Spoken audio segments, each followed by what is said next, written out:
ਤੁਸੀਂ ਦੇਖ ਰਹੇ ਹੋ ਵਾਇਸ ਆਫ ਪੰਜਾਬ ਟੀਵੀ ਆਵਾਜ਼ ਤੁਹਾਡੀ ਕਲਮ ਸਾਡੀ। ਕਾਰਗਿਲ ਯੁੱਧ ਦੌਰਾਨ ਜਵਾਨਾਂ ਦੀ ਬਹਾਦਰੀ ਦੇ ਅਨੇਕਾਂ ਹੀ ਕਿੱਸੇ ਹਨ ਜਿਨ੍ਹਾਂ ਨੂੰ ਭੁਲਾਇਆ ਨਹੀਂ ਜਾ ਸਕਦਾ। ਇਹਨਾਂ ਵਿੱਚ ਇੱਕ ਕਿੱਸਾ ਸਿੱਖ ਫੌਜੀ ਅਧਿਕਾਰੀ MPS ਬਾਜਵਾ ਦਾ ਹੈ, ਜੋ ਕਾਰਗਿਲ ਯੁੱਧ ਤੋਂ ਪਹਿਲਾਂ ਕਸ਼ਮੀਰ 'ਚ ਆਤੰਕਵਾਦੀਆਂ ਨਾਲ ਲੋਹਾ ਲੈ ਰਹੇ ਸੀ ਤੇ ਆਤੰਕਵਾਦੀਆਂ ਨੇ ਉਹਨਾਂ ਨੂੰ RDX ਨਾਲ ਉਡਾ ਦਿੱਤਾ ਸੀ। बावजूद इस दे उन्होंने हिम्मत नहीं हारी ते कारगिल की लड़ाई खुद अगे आए। मैं अभी आया ही था वैली से। वैली में हम पट्टन में एरिया में बारामूला एरिया में डिप्लॉयड थे काउंटर इंसर्जेंसी के लिए हमारा डिवीज़न, और उसमें एक साल पहले 14 अगस्त में मैं ज़ख्मी हो गया था एक इनकाउंटर में जो टेररिस्ट के साथ, और उसके बाद उन्होंने RDX के साथ मेरे को उड़ा दिया था, जो कि मैं 1 महीना हॉस्पिटल में रह के 48 स्टिचेस के बाद दोबारा आके उनको सॉर्ट आउट किया, ठीक ठाक करके उसके बाद साथ ही कारगिल लड़ाई शुरू हो गई और मैं दोबारा फिट होके आप वॉलंटियर किया कि मैं कारगिल लड़ाई में जाऊंगा। कारगिल पहुंचने तो बाद ਜਦੋਂ ਉਹਨਾਂ ਨੇ ਟਾਈਗਰ ਹਿੱਲ ਤੇ ਕਬਜ਼ਾ ਕਰਨ ਦਾ ਹੁਕਮ ਮਿਲਿਆ ਤਾਂ ਉਹਨਾਂ ਨੇ ਦੱਸਿਆ ਕਿ ਇਸ ਤੋਂ ਪਹਿਲਾਂ ਭਾਰਤੀ ਸੈਨਾ ਵੱਲੋਂ 2 ਹਮਲੇ ਹਨ ਜੋ ਅਸਫਲ ਹੋ ਚੁੱਕੇ ਸਨ ਤੇ ਉਹਨਾਂ ਨੇ ਫਿਰ ਸ਼੍ਰੀ ਗੁਰੂ ਗੋਬਿੰਦ ਸਿੰਘ ਜੀ ਦੇ ਸ਼ਬਦ ਯਾਦ ਕੀਤੇ। ये थी मेरी कहानी कारगिल की यहाँ शुरुआत की। अभी आया टाइगर हिल का ऑपरेशन का टास्क। जब भी मेरे को टास्क मिला और मैं आके रात को मैं पहुंचा था और नेक्स्ट डे मॉर्निंग में मैंने टाइगर हिल की तरफ देखा।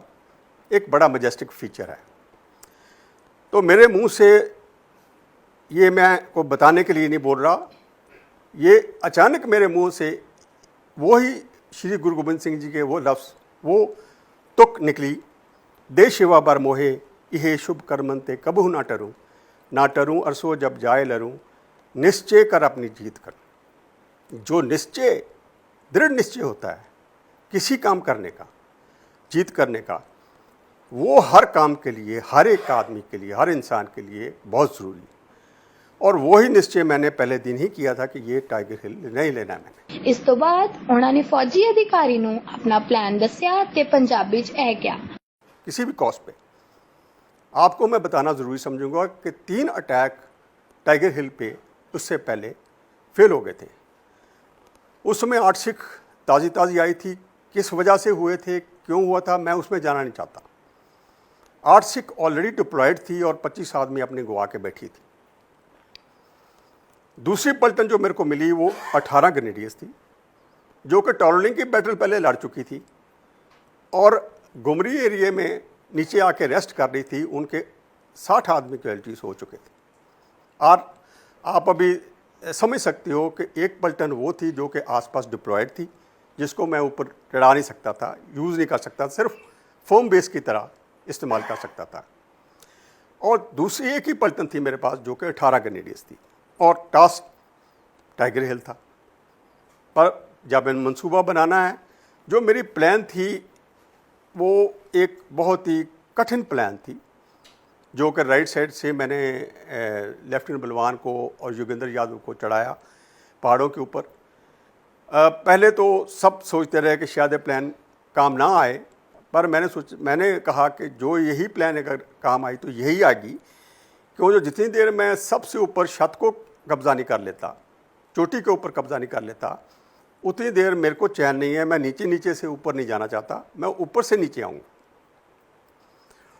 खैर उनको प्लान उन्होंने बोला ठीक है आप करके दिखाओ। भगवान की मैं समझता हूँ कि एक बहुत बड़ी कृपा है उस ईश्वर की। हमने यज्ञ शुरू किया 18 ग्रेनेडियर्स के लिए। हमारे लिए कोई धर्म का मायने नहीं रखता, हम फौज में यज्ञ हो या अरदास हो वो करके चलते हैं। 8 सिख के साथ अरदास की। 8 सिख को क्यों जो उनका थोड़ा सा इसलिए मोरल डाउन था कि 2 बार अटैक उनका फेल हो चुका था। मैंने उनके CEO से बोला, उनकी कोई तबीयत ठीक नहीं चल रही थी, तो मैंने उसको बोला, और बाई चांस थी हमारी चांस थी कि उनके सारे कंपनी कमांडर्स जो कि पंजाबी नहीं बोल सकते थे, सो मैंने बोला कि मेरे को एक चांस दो, मैं एज ए कमांडर आपके डायरेक्टली आपके ट्रुप्स के साथ बातचीत कर सकूं, क्यों जो मेरी बोली समझते हैं और मैं समझा सकता हूं। मैंने उनको बोला, और सूबेदार मेजर को मैंने बुला के बोला कि साहब हुन टाइम आ गया, ਹੁਣ ਜਿਹੜੀ ਇੱਜ਼ਤ ਹੈ ਦੇਸ਼ ਦੀ ਔਰ ਤੁਹਾਡੀ ਆਪਣੀ ਪਲਟਨ ਦੀ, ਇਹ ਇੱਜ਼ਤ ਨੂੰ ਕਾਇਮ ਰੱਖਣਾ ਹੈ ਔਰ ਇਹ ਵਟਾਂ ਨਹੀਂ ਲੱਗਣ ਦੇਣਾ। ਤੁਸੀਂ ਪਹਿਲੇ 2 ਵਾਰੀ ਆਏ ਹੋ, ਐਤਕੀ ਜਿਹੜਾ ਹੈਗਾ ਤੁਸੀਂ ਆਪਣੇ ਬੰਦੇ ਤਿਆਰ ਰੱਖਣੇ ਨੇ।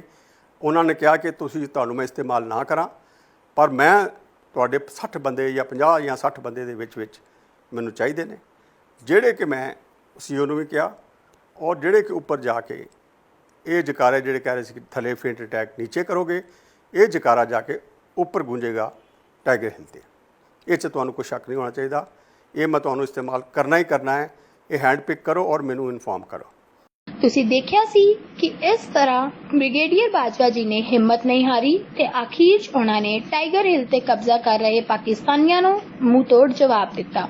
ਕੈਮਰਾਮੈਨ ਅਮਿਤ ਦੇ ਨਾਲ ਦਿਕਸ਼ਾ ਅਰੋੜਾ, ਵੌਇਸ ਆਫ ਪੰਜਾਬ, ਜਲੰਧਰ।